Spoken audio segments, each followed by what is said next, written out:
بسم اللہ الرحمن الرحیم۔ قیام اور قرات کا طریقہ۔ قیام اور قرات میں چند باتوں کا لحاظ رکھنا چاہیے۔ نمبر 1، ہاتھ قاعدے کے مطابق باندھ لینے کے بعد ہر نمازی، چاہے وہ امام ہو، منفرد اکیلے نماز پڑھ رہا ہو یا مقتدی ہو، ہر نمازی آہستہ سے ثنا پڑھے گا، لیکن اگر امام قرات شروع کر چکا ہے تو پھر مقتدی ثنا نہیں پڑھے گا۔ نمبر 2، اس کے بعد امام اور منفرد اکیلے نماز پڑھنے والا، مقتدی نہیں، خالی امام اور منفرد اعوذ باللہ بسم اللہ آہستہ پڑھ کر سورہ فاتحہ اور سورت پڑھیں گے۔ یاد رہے کہ ایک رکعت میں کم از کم ایک آیت پڑھنا فرض ہے، اور کم سے کم 3 چھوٹی آیتیں یا اس کے بقدر ایک بڑی آیت یا 2 آیت کا سورہ فاتحہ کے ساتھ ملا کر پڑھنا واجب ہے۔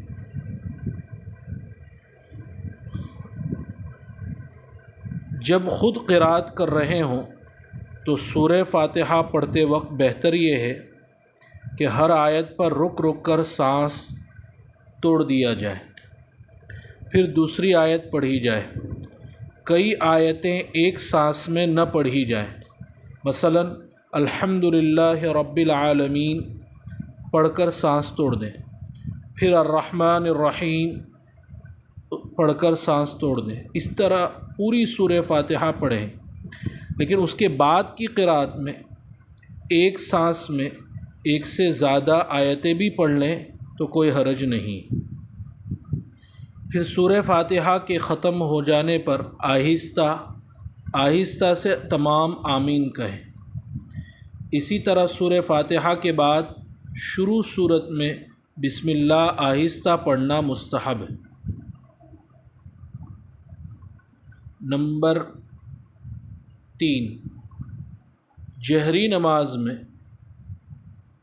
امام ضرورت کے مطابق بلند آواز سے پڑھے، یعنی جس میں زور سے قرات کی جاتی، اور تجوید کی رعایت کے ساتھ پڑھے، اور سری نماز یعنی جس میں آہستہ قرات کی جاتی ہے، امام اور منفرد اکیلے نماز پڑھنے والا آہستہ پڑھیں، اور مقتدی جہری نماز جس میں امام زور سے قرات کرتا ہے اس میں بھی خاموشی کے ساتھ امام کی قرات توجہ اور دھیان سے سنیں، اور سری نماز میں جب کہ امام زور سے نہ پڑھ رہا ہو تو مقتدی زبان ہلائے بغیر دل میں سورہ فاتحہ کا دھیان کرے۔ لیکن ایک بات ملحوظ رہے کہ جب قرات سری نماز میں کی جا رہی ہو، جب زور سے نہیں پڑھا جاتا، تو بھی ہونٹ کھول کر حروف کا صحیح ادا ہونا ضروری ہے، چاہے آواز سنائی دے یا نہ دے۔ یہ علامہ کرخی کا قول ہے، لیکن زیادہ تر فقہائے کرام کا رجحان اس بات کی طرف ہے کہ اس طرح قرات کی جائے، صحیح قرات کی جائے کہ خود پڑھنے والا سن سکے۔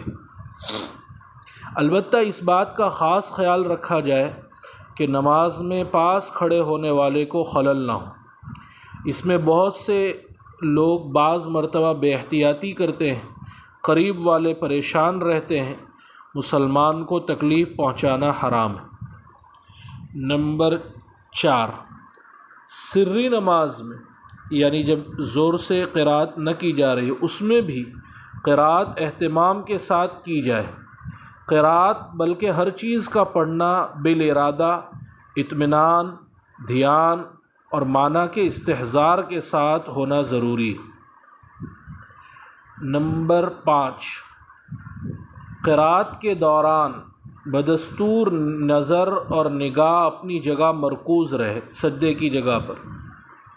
ہونٹ کے سوا پورا جسم بلا کسی قسم کی حرکت کے گاڑی ہوئی، زمین میں گاڑی ہوئی لکڑی کی طرح، جو اوپر کیفیت ذکر کی گئی اس طرح سیدھا کھڑا رہے۔ نمبر 6، مسنون قرأت کا خاص لحاظ رکھا جائے، پوری صورتیں پڑھی جائے، یہی افضل ہے۔ نمبر 7، فجر کی پہلی رکعت کی قرأت بنسبت دوسری رکعت کے طویل رہے، البتہ امام محمد کے نزدیک تمام نمازوں میں یہی حکم ہے۔ عورت ہر نماز میں قرأت آہستہ کرے گی۔ قیام کے وقت یہ تصور ہو کہ میں اب جبار و قہار اور ذوالجلال والاکرام ذات کے سامنے کھڑا ہوں، میں اسے دیکھ رہا ہوں یا وہ مجھے دیکھ رہا ہے۔ حدیث پاک میں ہے ان تعبد اللہ کأنک تراہ فإن لم تکن تراہ فإنہ یراک، اس کا مطلب یہی ہے۔ اور قرأت کے وقت یہ تصور بھی ہو کہ میں اللہ تعالیٰ سے کہہ رہا ہوں، مناجات کر رہا ہوں، سرگوشی کر رہا ہوں اور وہ سن رہا ہے، بلکہ یہ تصور کیا جائے کہ اللہ تعالیٰ نے کہا ہے کہ سناؤ، کیسے پڑھتے ہو، میں سنا رہا ہوں۔